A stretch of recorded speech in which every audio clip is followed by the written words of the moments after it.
Nuestro planeta es capaz de desatar un caos extremo. Volcanes, terremotos, huracanes e inundaciones pueden provocar una devastación impensable.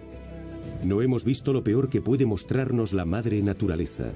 Los científicos que se esfuerzan por comprender estos desastres están descubriendo pruebas de que se produjeron otros fenómenos más violentos en el pasado. Esta es una de las mayores erupciones de los últimos 10.000 años.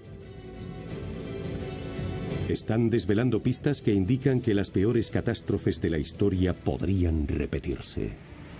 La ira de la Tierra. Huracanes. Los huracanes, una de las fuerzas más poderosas de la Tierra. En el Pacífico se denominan tifones o ciclones. Estas tormentas se forman en zonas de aguas cálidas y pueden extenderse a lo largo de cientos de kilómetros. Huracanes como el Sandy, el Katrina o el tifón Haiyan son sinónimo de muerte y destrucción. Los huracanes provocan una media de 10.000 muertes al año. Provocan muertes, pueden dañar las infraestructuras y ciudades enteras.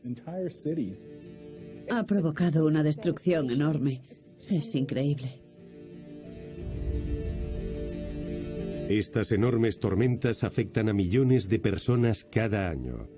¿Pero qué fuerza tendrán en el futuro? Para averiguarlo, los científicos buscan pistas en un pasado muy lejano. Cuanto mejor los comprendamos, mejor podremos predecirlos. Pretenden descubrir pruebas del huracán más devastador de la historia del Atlántico, el gran huracán de 1780. Destruyó todas las casas de Barbados y derrumbó esta enorme fortaleza. Aquella tormenta fue única. Y remontándose aún más en el pasado, los científicos han descubierto que hace 1000 años pudieron producirse huracanes más violentos. Y luego encontramos esta gran capa que data de hace 1000 años. ¿Eran estos horribles huracanes más frecuentes o más fuertes en el pasado? ¿Y qué ocurrirá en el futuro? En el Caribe, estos fuertes huracanes están a la orden del día. Todos los años se produce al menos uno, pero suelen ser más. Cada vez hay más pruebas que indican que estos huracanes podrían haberse producido con más frecuencia.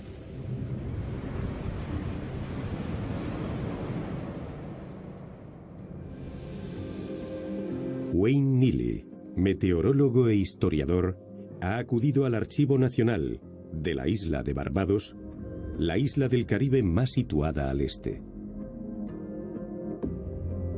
Pretende investigar el huracán más peligroso del Atlántico que se haya registrado, el gran huracán de 1780. Según los documentos históricos, la tormenta causó tal destrucción que acabó con la vida de 22.000 personas en todo el Caribe. El 10 de octubre de 1780, el primer lugar que azotó fue la isla de Barbados, por entonces bajo el reinado de Jorge III. En los registros, Neely encuentra pruebas de las pérdidas humanas.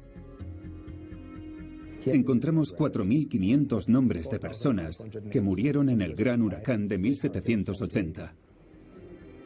Elizabeth Finley, Thomas Fisher, Nehemiah Fish, William Folks, Richard Foster, Elizabeth Ford, son algunos nombres de las personas que murieron en Barbados por la tormenta. Neely encuentra en los archivos el desgarrador relato de un testigo que describe la suerte que corrieron muchas de estas personas. Una carta escrita por el comandante en jefe de las tropas británicas en la zona. Es una carta que el general Won le escribió al rey. Es increíble que solo se hayan salvado 10 casas en la isla, familias sepultadas bajo las ruinas de sus viviendas. Al intentar escapar, muchos sufrieron mutilaciones. El suelo cubierto por los cuerpos destrozados de familiares y amigos. Casi todos los edificios, ya fueran de piedra o madera, quedaron destrozados. Debió de ser una gran tormenta para destruir todos los edificios. Imaginen el horror y la tristeza de los habitantes de Barbados en el momento más fuerte. Fue terrible y aterrador. La terrible descripción de la destrucción es similar a la que se ha producido más recientemente. Pueden imaginarse lo afectada y destrozada que estaría la población sin un hogar y sin comida. Además, se quedaron sin suministro de agua. En 1780, los habitantes de Barbados no fueron las únicas víctimas. La tormenta acabó con la vida de miles de personas más en las islas al norte y al oeste. Toda la región quedó devastada. En islas como Martinica, Santa Lucía, San Vicente y Granada, se registraron muchas muertes por la tormenta. El viento destruye todas las plantaciones, lo destruye todo y pierdes todos los suministros. En 1780 se calcula que unas 22.000 personas murieron en el acto. Todos los niveles de la sociedad se vieron afectados, pero el 80% de la población que murió eran esclavos procedentes de África, que trabajaban en las plantaciones de azúcar. Se produjeron hasta 5.000 muertes más como consecuencia del huracán por enfermedades o hambrunas. Las capas más bajas de la cadena económica son las que sufren los efectos de estos fenómenos en primer lugar. Los esclavos morirán primero y la mayoría murieron. Fue el huracán más devastador que jamás se ha producido en el hemisferio occidental.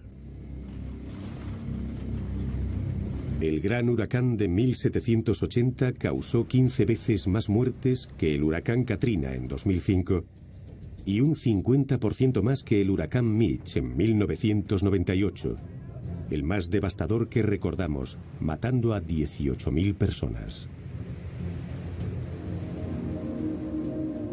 ¿Qué hace que estas tormentas asesinas sean tan violentas?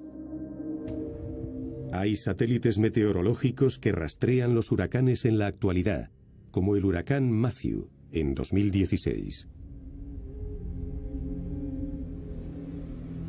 Con los datos, los científicos se hacen una idea de cómo pudo formarse y desarrollarse la tormenta de 1780. El 23 de septiembre de 2016, 11 días antes de golpear a Haití, Matthew se originó como un conjunto de tormentas en una región de bajas presiones, a 5.000 kilómetros de la costa africana. En los 5 días siguientes, las tormentas iban hacia el oeste por el Atlántico y comenzaron a acumularse. El calor que se elevaba de las cálidas aguas alimentó de energía la tormenta. Los huracanes son como motores de calor, que convierten la energía del océano en movimiento en el huracán. El aire cálido y húmedo se enfría al elevarse y después se condensa. Esto libera la energía que se ha desplazado por el océano y alimenta la tormenta. Uno de los motivos por los que los huracanes son tan intensos es que el océano es muy cálido y el aire es muy frío. Estos vientos comienzan a girar formando un poderoso ciclón, en parte debido a la rotación de la Tierra. Estas bandas de lluvia se extienden cientos de kilómetros. El 29 de septiembre de 2016, la velocidad del viento de la tormenta Matthew superó los 119 kilómetros por hora y alcanzó la categoría de huracán. Algo que logran alrededor del 50% de las tormentas tropicales. El desarrollo de Matthew como fuerte tormenta siguió un patrón muy común. Es probable que el gran huracán de 1780 comenzara de forma parecida. Pero, ¿qué fuerza alcanzó? Los historiadores pueden descifrar algunos detalles de la fuerza de las tormentas, en parte gracias a los diarios de navegación de las potencias navales rivales. En 1780, el Caribe era un campo de batalla durante la Guerra de Independencia de los Estados Unidos. 4 años antes, los estadounidenses declararon su independencia, pero los británicos dijeron, no, de eso nada, vamos a mandaros algunas tropas para frenaros. En octubre, esta zona estaba plagada de buques de guerra británicos y europeos. Había muchas naves europeas. Los franceses, los holandeses y los españoles luchaban contra los buques británicos sobre el control de todo el Caribe. Al igual que los habitantes de la isla, estos barcos también eran vulnerables ante violentos huracanes, como recogen los registros navales británicos en Barbados.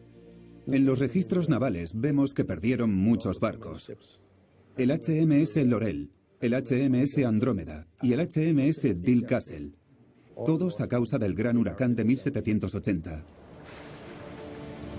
Pinturas de la época muestran la suerte que corrió el HMS Dill Castle. Y los documentos históricos cuentan que miles de marineros de todos los bandos murieron en el mar. Debido a su grado de destrucción, el gran huracán se consideró más fuerte que las tormentas asesinas más recientes. No sabemos si se trató de un huracán con una fuerza singular o si era un huracán con una fuerza normal, pero que causó mucha destrucción. El gran huracán de 1780 es el huracán atlántico más devastador de la historia.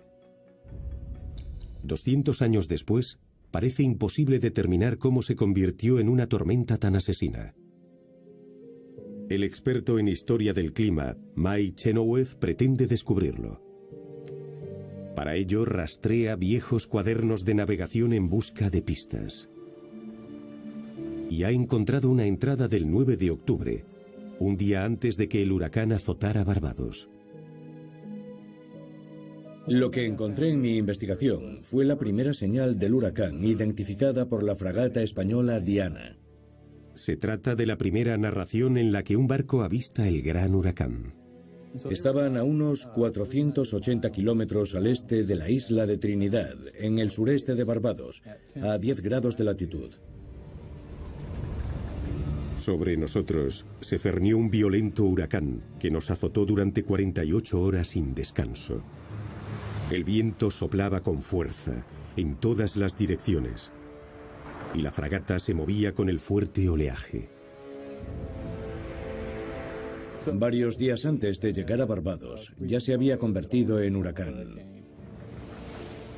Sin embargo, para calcular la fuerza del huracán, Mike se enfrenta a un gran problema. En 1780 no había instrumentos para medir la velocidad real del viento. Los únicos datos eran la hora del día, la dirección del viento y una estimación de la intensidad del viento. Chenoweth continúa revisando los cuadernos del 10 de octubre. A las 6 de la mañana, el huracán acababa de asolar la isla de Barbados. Había causado una gran destrucción. Esta señal representa al HMS Albemarle en la costa oeste de Barbados. Y en este mapa, el huracán sopla desde el sur, que es aproximadamente el centro del huracán a esa hora. Hay barcos en la costa de Santa Lucía que informan de vientos del noreste y otro en Martinica con viento del noroeste. Chenoweth recopiló todos los datos y situó en un mapa la posición de la tormenta en intervalos de 6 horas. De esta forma, trazó el recorrido de la tormenta a lo largo del Caribe. Desde el día 11 al 15, la tormenta se encuentra al este del Caribe y va agitando las aguas con un fuerte viento que continúa azotando todas las islas de la región. Durante 9 días, el gran huracán asoló el Caribe antes de dirigirse al Atlántico Norte. Y Chenoweth vio 2 elementos que hacían que la tormenta fuera tan agresiva. En primer lugar, la fuerza del viento del huracán llegaba hasta los 120 kilómetros desde el ojo del huracán, lo cual demuestra su gran extensión. 120 kilómetros es el triple de lo que solemos ver en otros huracanes de la zona. Los fuertes vientos alcanzaban hasta 354 kilómetros al norte. Esto significa que los fuertes vientos eran casi el doble de los del huracán Matthew en 2016. Es la tormenta con el mayor diámetro que jamás hayamos visto en la parte tropical del Atlántico. No hay duda. En segundo lugar, la tormenta se desplazaba con extraña lentitud y azotó Barbados durante 8 horas. Puesto que la tormenta se movía más despacio de lo normal, podía derrumbar más edificios y murieron miles de personas. Gracias a los cuadernos de navegación, Mike trata de reconstruir el recorrido y el tamaño de la gran tormenta de 1780. Pero no responden a la pregunta más apremiante. ¿Qué fuerza tuvo esta tormenta en comparación con los huracanes de la actualidad? Para responder a esto, los científicos tratan de comprender las condiciones que contribuyen a la creación de estos horribles huracanes.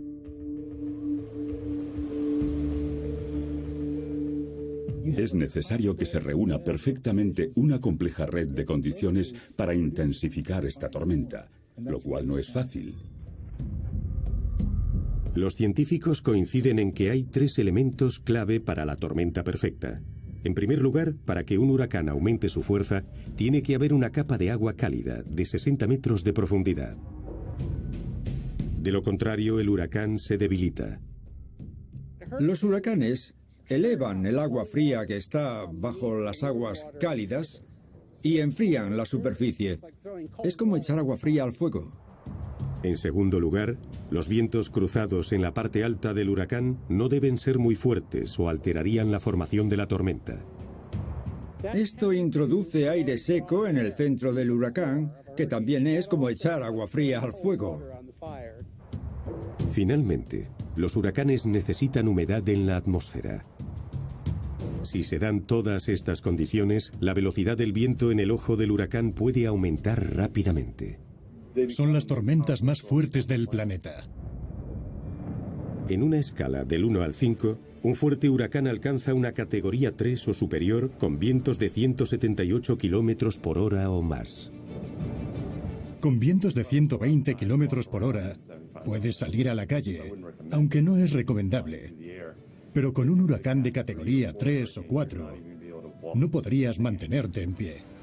Las tormentas de categoría 5 son los huracanes con mayor fuerza, con vientos que alcanzan los 252 kilómetros por hora. Hay muy pocas estructuras, barcos, edificios o coches que puedan soportar la fuerza de un huracán de categoría 5. A medida que aumenta la velocidad del viento, también crece su poder destructor. No es un cambio lineal, es exponencial. El viento tendrá mucha más fuerza. Si la velocidad del viento se multiplica por 2, la destrucción lo hace por 8. Por tanto, un huracán de categoría 5 es 8 veces más devastador que el de categoría 1. Recientemente encontramos muestras del poder destructor de estas tormentas de categoría 5. En 1992, el huracán Andrew azotó la costa de Florida, con vientos de 265 kilómetros por hora y daños valorados en $25.000 millones. En 1969, Camille golpeó Mississippi, destruyendo cientos de kilómetros de costa. Y en 1935, el huracán más agresivo que jamás golpeó Estados Unidos, el huracán del Día del Trabajo, azotó los Cayos de Florida matando a 400 personas.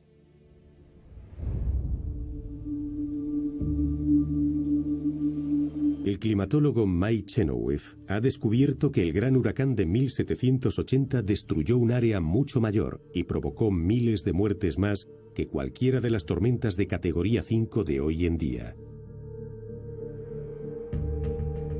Existen relatos detallados que indican qué habría hecho que esta tormenta, tan extensa y tan lenta, fuera tan devastadora. Su fuerza no solo procedía del viento. Hoy en día, una de las fuerzas más devastadoras de una tormenta tropical no es el viento, sino el agua. Un intenso oleaje llamado marejada ciclónica. Esto fue lo que causó más muertes cuando el tifón Haiyan alcanzó Filipinas en 2013. Una de las tormentas más intensas registradas, con vientos de hasta 314 kilómetros por hora. El viento empuja el agua hasta la costa. A medida que la tormenta se prepara para la recalada, las aguas más profundas suben a la superficie. Mucha gente perdió la vida debido a esta marejada. En muchas zonas costeras, los tsunamis, en forma de olas empujadas por el viento, son un peligro para la vida y las viviendas. Lo que vemos es un muro de agua que arrasa con las viviendas cercanas, árboles y todo lo que encuentre a su paso.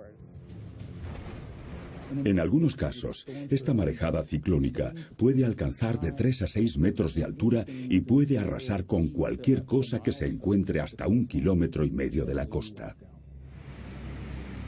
Si avisan de que hay que evacuar una zona por riesgo de una marejada ciclónica, hay que irse. Todos los años, millones de personas en Estados Unidos, Centroamérica y el Caribe se enfrentan a la amenaza de una marejada ciclónica. Es probable que esta fuera la causa que destruyó gran parte de Barbados en 1780.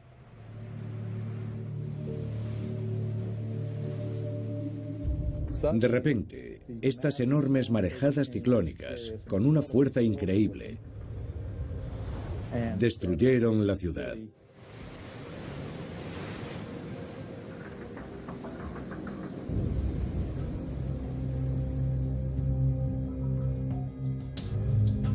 A lo largo de la costa de Barbados, Wayne Neely busca pruebas físicas de la marejada ciclónica del siglo XVIII.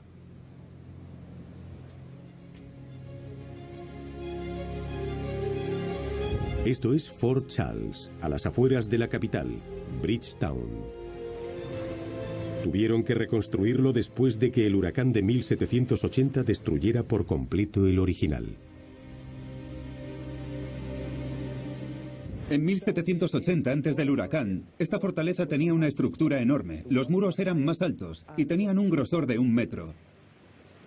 Era espectacular. Para destruir esos muros debió de tratarse de una tormenta de gran magnitud. Los registros describen una marejada ciclónica muy alta, de más de 7 metros. Los relatos de los testigos cuentan que el huracán desplazó pesados cañones hasta 130 metros hacia el interior. No quedó nada en pie. Derrumbó esta fortaleza y las casas de Barbados. Destruyó todo el Caribe. Fortalezas enteras y baterías de guerra quedaron destrozadas, barridas por completo. La magnitud de la destrucción muestra el gran impacto del huracán de 1780. Ahora, recopilando todas las pruebas, se puede reconstruir lo que ocurrió. La noche del 9 de octubre, el gran huracán se acercaba a Barbados desde el sureste. Se extendía a lo largo de más de 480 kilómetros. El 10 de octubre, el viento y la lluvia azotaban la isla. A medida que el ojo del huracán se acercaba a tierra, los fuertes vientos provocaron una marejada ciclónica de más de 7 metros de altura, que llegó a la costa e inundó la isla. Arrasó la isla durante más de 8 horas. 4.500 personas murieron. Y se calcula que unas 22.000 personas perdieron la vida en todo el Caribe. El gran huracán de 1780 fue uno de los peores y muestra lo devastador que puede ser un huracán en una zona tan baja sobre el nivel del mar. No hemos visto otra tormenta igual. Ocurrió solo una vez hace 400 años. Pero ¿qué probabilidad hay de que vuelva a ocurrir? No sabemos si ocurrió algo parecido anteriormente, ni sabemos qué posibilidades hay de que se repita. Hoy en día, con la emisión de gases invernadero a la atmósfera y los combustibles fósiles, el clima está cambiando.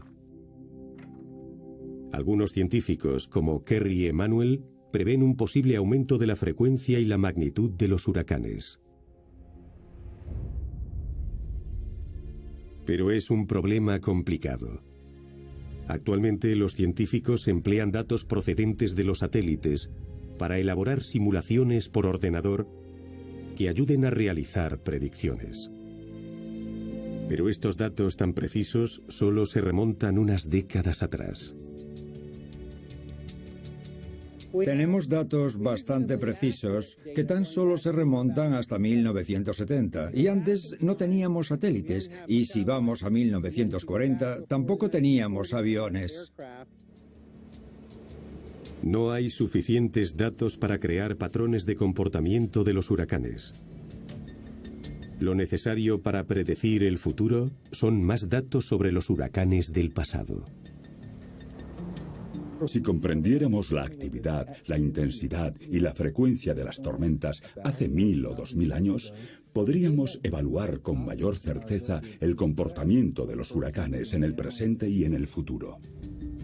Extraer esas pruebas del comportamiento de los huracanes hace miles de años, antes de contar con registros históricos detallados, requiere de un trabajo muy minucioso, y no necesariamente en tierra, sino en el mar. El oceanógrafo Jeff Donnelly busca pruebas de antiguos huracanes en el fondo del mar.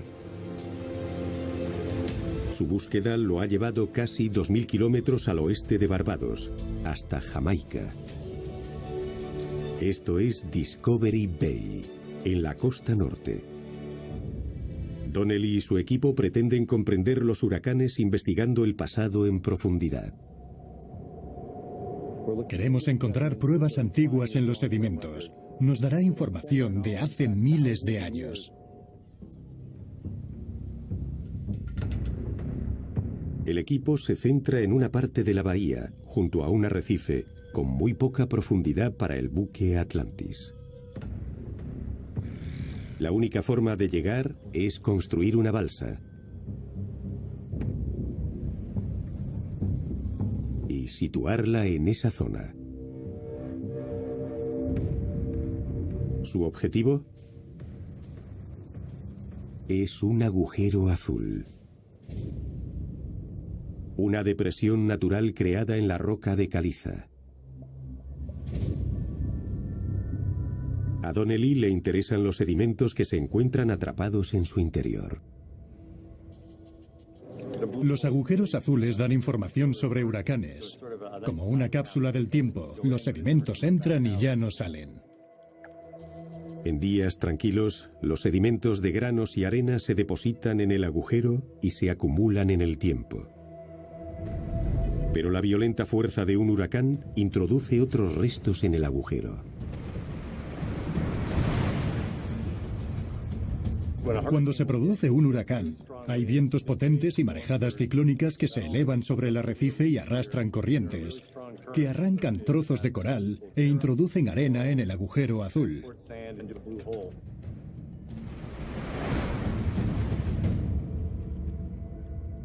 Cuanto más fuerte fuera el huracán, más grandes serían los trozos de coral y arena.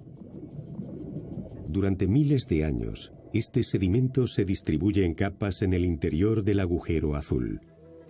Cuanto más profundas estén las capas, indica que se depositaron mucho antes.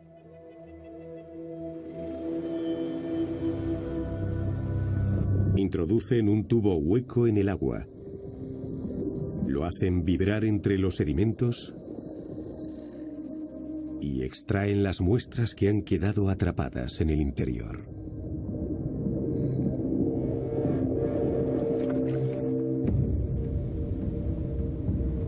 A bordo del Atlantis, Jeff Donnelly accede al interior del tubo. Empezamos por la parte superior, que sería lo que se ha depositado hoy, y al profundizar retrocedemos en el tiempo. Predomina una arena fina sedimentada, pero aparece una capa diferente. Si nos adentramos en el tubo, en esta sección, encontramos trozos de concha y fragmentos de coral.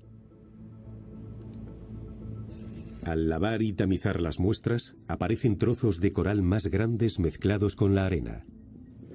Son trozos muy gruesos comparados con las otras muestras, que fueron arrancados y depositados en esta cuenca. Donnelly considera que el grosor es una prueba de que se produjeron olas muy fuertes, posiblemente provocadas por un gran huracán que azotó la zona en el pasado. Un fenómeno potente desplazaría los sedimentos desde el arrecife hasta el agujero azul. Olas de 4,5 metros son consecuencia de un intenso huracán. Con el material orgánico desplazado por la tormenta, como ramas y hojas que contienen carbono, Donnelly puede datar estas capas gruesas mediante radiocarbono. Tardará meses en determinar cuándo se produjo este huracán. Pero ha descubierto que las capas de otras zonas se remontan mucho más tiempo, antes de que contáramos con registros. Hemos podido retroceder 2000 años en la mayor parte de los puntos. Cuando encontramos una capa de antes del 1600 o 1700, aparece un fenómeno del que no teníamos noticia. Al trazar las fechas de los grandes huracanes hace 1400 años, Donnelly vio que surgía un patrón. En los primeros 700 años, parece que los huracanes fuertes eran más frecuentes que en la actualidad. No eran más intensos que los que vemos en la actualidad, pero sí eran más frecuentes. Más tarde, en los siguientes 700 años, la gráfica muestra un claro descenso. Y de repente, se para. El gran huracán de 1780 sucedió en un período en que aparentemente eran menos frecuentes, lo cual suponía un misterio.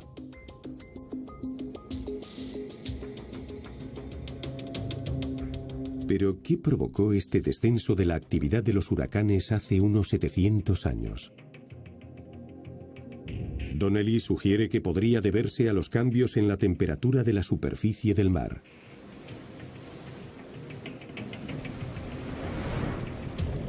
Parece que se pueden recuperar datos sobre la temperatura del océano gracias a los restos de pequeños animales. Estos fósiles aportan datos sobre la temperatura del mar en el pasado. Los corales se constituyen en colonias que pueden vivir miles de años. Al extraer muestras del interior de su estructura, se pueden ver capas de crecimiento. Estos corales crecen como los árboles. Cada año añaden una veta de crecimiento que se puede contar.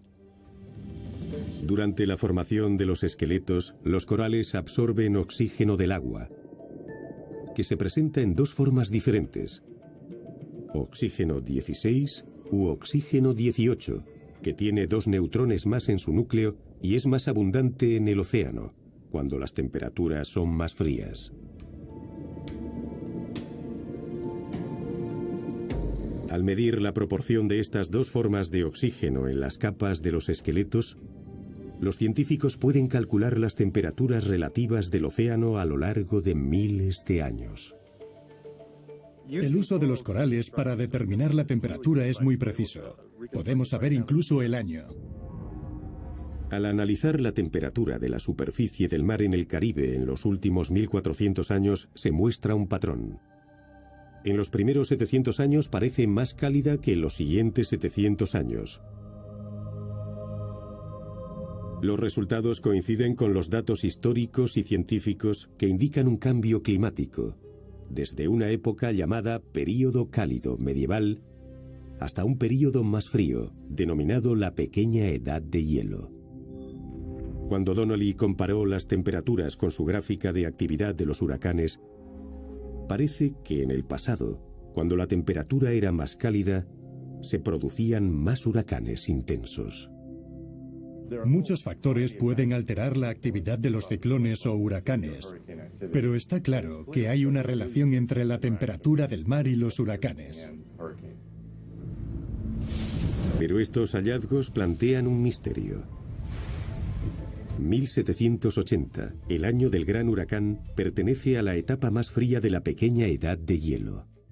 Parece algo fuera de lo común, ya que el año 1780 y un par de décadas arriba y abajo fueron etapas muy activas.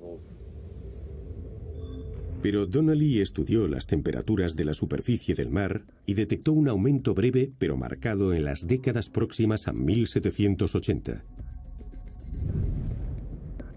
Y las temperaturas frías sobre el mar y las aguas cálidas son las claves para la formación de huracanes. Dos cuerpos en contacto con temperaturas muy diferentes pueden generar mucha energía. Esto explica que en mitad de la pequeña edad de hielo aumente la actividad de los huracanes. El trabajo de Jeff, que relaciona los huracanes con las temperaturas del océano, explicaría la intensidad del huracán de 1780. Este estudio podría considerarse una advertencia para el futuro, ya que los datos revelan que la temperatura de la superficie del océano Atlántico es más alta que hace 1000 años y continúa ascendiendo. Es más cálida que hace un milenio, y no solo eso, sino que está aumentando mucho más rápido de lo que jamás hayamos visto. Entonces, ¿veremos grandes huracanes con más frecuencia? La temperatura de los océanos está aumentando y los gases, como el dióxido de carbono, provocado por combustibles fósiles, se acumulan en la atmósfera. Esto aísla al planeta y lo expone más al calor del Sol, provocando que los océanos se calienten más rápido que en el pasado. El problema es que, en este momento, el ritmo al que está sujeto el clima es muy rápido, comparado con lo ocurrido muchos años antes. Continúa siendo un misterio si el cambio climático provocará más huracanes en el Atlántico. Pero sí hay un amplio consenso en que los huracanes que se produzcan serán más fuertes. Hay un consenso muy amplio de que, a medida que el planeta se caliente, aumentará la incidencia de los grandes huracanes en muchos más lugares. Creemos que se producirán tormentas más intensas, quizá no con tanta frecuencia, pero sí mucho más fuertes. Los científicos tratan de predecir dónde se producirán estos fuertes huracanes. Amy Frappier, que estudia los paleoclimas, ha hallado una forma original de buscar respuestas en el pasado. Considera que los huracanes atlánticos se están desplazando, probablemente hacia zonas más pobladas. Las pruebas las encontramos no bajo las olas, sino en cuevas subterráneas.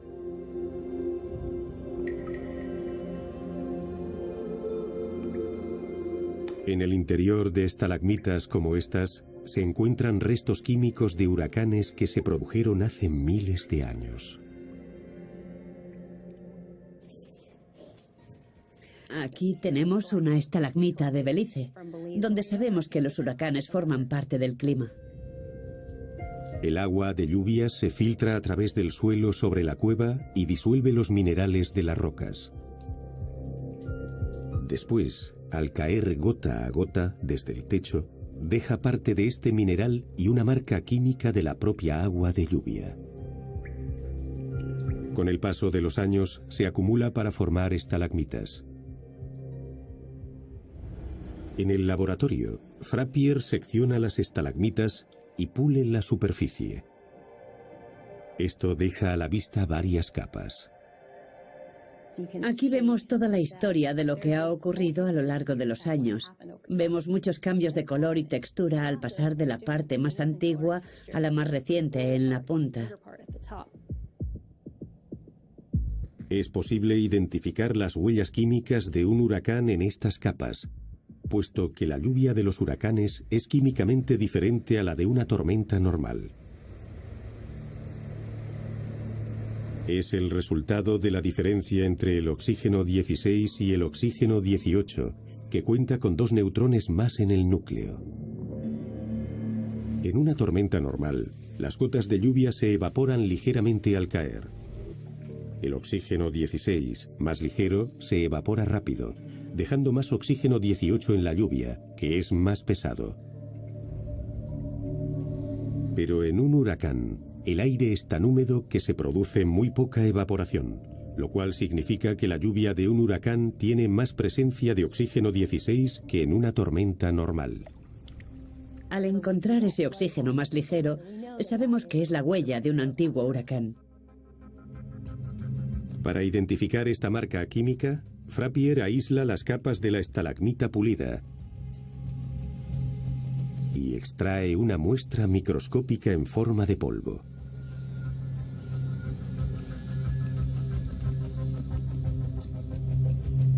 Un espectrómetro de masas permite identificar las huellas químicas en el interior del polvo y muestra qué capas son más ricas en oxígeno ligero, la huella de la lluvia de los huracanes. Los resultados son tan precisos que permiten a Frappier localizar en qué año se produjo un huracán. Hace miles de años. Una precisión sin precedentes. Vemos la diferencia entre años en los que las tormentas azotaron Belice y años en que no se produjeron tormentas. Gracias a los datos obtenidos en las cuevas del Caribe, las pruebas indican que la tendencia de los huracanes atlánticos parece cambiar con el tiempo. Hay datos para identificar no solo patrones de actividad de las tormentas, sino también cambios en sus movimientos. En un periodo de 450 años, los huracanes se han desplazado más cerca de la zona continental de Estados Unidos. Hace 400 años, las tormentas se concentraban en el oeste del Caribe, por Centroamérica. Ahora se producen con mayor frecuencia alrededor de la costa este de Estados Unidos. Frappier continúa analizando esta tendencia. Pero empleando datos satélites, Kerry Emanuel ha llegado a una conclusión parecida. En los últimos 35 años, la latitud en la que los ciclones alcanzaban su punto máximo se ha desplazado desde el Ecuador a una velocidad de 56 kilómetros cada década.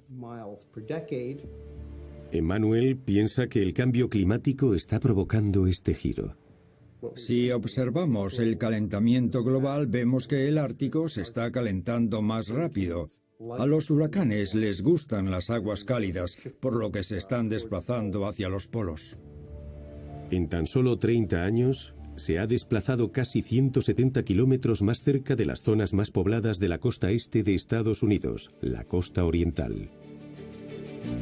La última tormenta de gran intensidad que golpeó la costa noreste fue Sandy, en octubre de 2012. Tras dejar un rastro de destrucción en el Caribe, Sandy se dirigía a la costa de Nueva York y Nueva Jersey. A pesar de que gran parte del Atlántico es frío en esta zona, Sandy se alimentó de una corriente de aguas cálidas, la corriente del Golfo. Cuando Sandy llegó el 29 de octubre, había bajado de un huracán categoría 2 a una tormenta categoría 1. Pero al mezclarse con otra tormenta del Atlántico Norte, golpeó con una fuerza catastrófica. Una marejada ciclónica alcanzó la ciudad de Nueva York, inundando calles, túneles y el metro, y cortando las líneas de transmisión. En Nueva York y Nueva Jersey la tormenta provocó 60 muertes. Destrozó 650.000 viviendas y daños materiales valorados en 70.000 millones de dólares. Ha provocado una destrucción enorme. Mis padres llevaban 40 años viviendo aquí. Es increíble. La tormenta Sandy ocupó una gran extensión y dañó una zona muy poblada. Gran parte de los daños se debieron a la marejada ciclónica, pero el viento no fue especialmente fuerte. A muchos les sorprendería saber que el huracán Sandy, en el momento en que llegó a Nueva York y Nueva Jersey, ya no se consideraba un gran huracán. Imaginen si hubiera sido de categoría 3 o superior, como ocurrió en el pasado. El huracán más fuerte que golpeó esta costa lo hizo hace casi 200 años. En los registros históricos es conocido como el huracán Norfolk de Long Island de 1821 y se cree que fue una tormenta de categoría 4, mucho más intensa que Sandy. Los expertos calculan que si esta tormenta se produjera en la actualidad, provocaría daños de más de 100.000 millones de dólares. Imaginemos la magnitud del Katrina o del Matthew, una tormenta de categoría 4 que azotara Nueva York. Las inundaciones, la marejada, los vientos. Ciudades como Nueva York deben estar preparadas para este tipo de amenazas. Para comprender mejor el futuro, los científicos estudian el pasado. Y sus hallazgos hacen creer que un huracán tan violento como la gran tormenta de 1780 podría volver a producirse. Viviremos otro huracán como el gran huracán de 1780 y llegará con gran intensidad. Ocurrió una vez, por lo que no hay motivos para pensar que no pueda ocurrir de nuevo. Aunque no hay forma de predecir con certeza qué ocurrirá en el futuro, las pruebas indican que debemos prepararnos para enfrentarnos a más tormentas asesinas en el futuro.